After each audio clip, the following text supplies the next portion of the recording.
Prince George turns 8 today, and it's amazing to think it's been nearly a decade since he arrived at the Lindo wing. But at the same time, his childhood is going to be very different to the royals that have gone before him. Obviously, he's a child of a new digital generation, but the challenge for the Cambridges as time goes on is how to manage public interest in their son with his own right to privacy.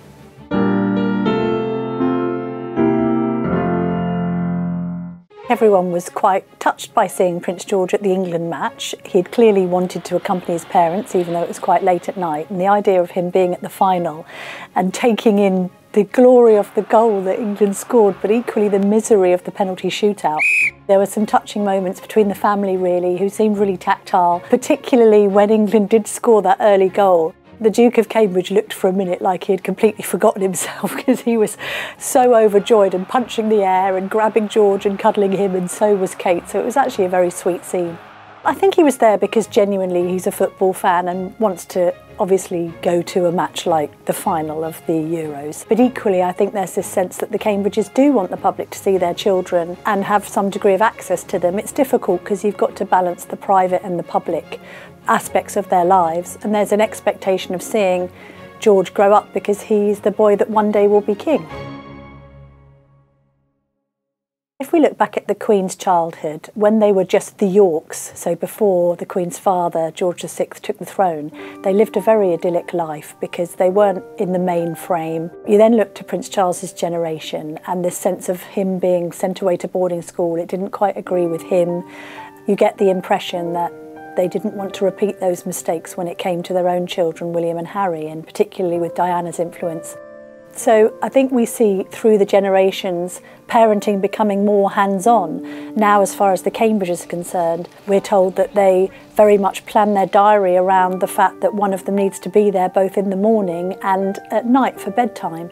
And we know that the Duchess goes on the school run herself, drives the children in, that they're there for the key events in their school time, and they want to be parents first and foremost. And historically, when we've looked back, it's when marriages have failed or parents have become disenfranchised from children that the problems have started to seep in. I think there's this sense for both of them that they know what their destiny is, and later down the track, of course, William will be king and Kate will be queen, but before then, I think they want to try and preserve as much family life as they can.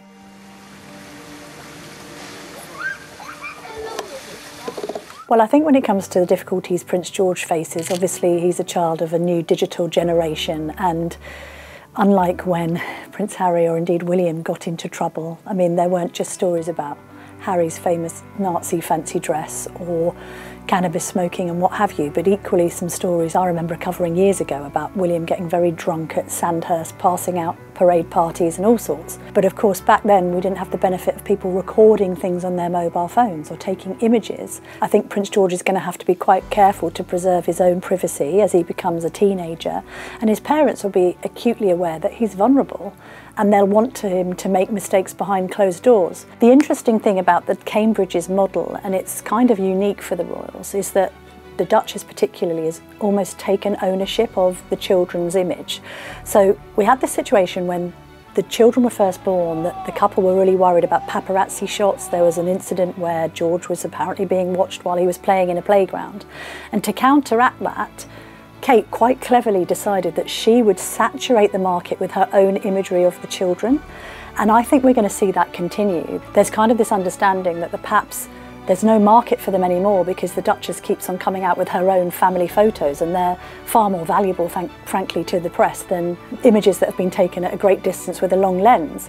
So I think for all of these life events, that's actually going to continue. That's how they're going to strike the balance. They're going to give in order to receive a degree of privacy back.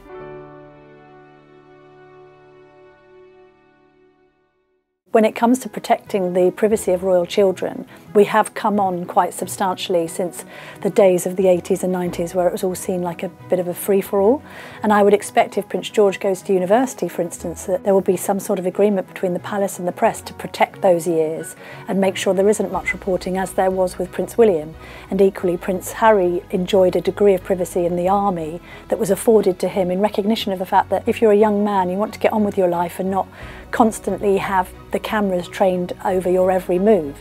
Of course we can expect, like any child turned teenager turned young adult, for Prince George to make mistakes, as will Princess Charlotte and Prince Louis. But it's going to be the extent to which the media can probe into that I think is going to be quite challenging for the family moving forward.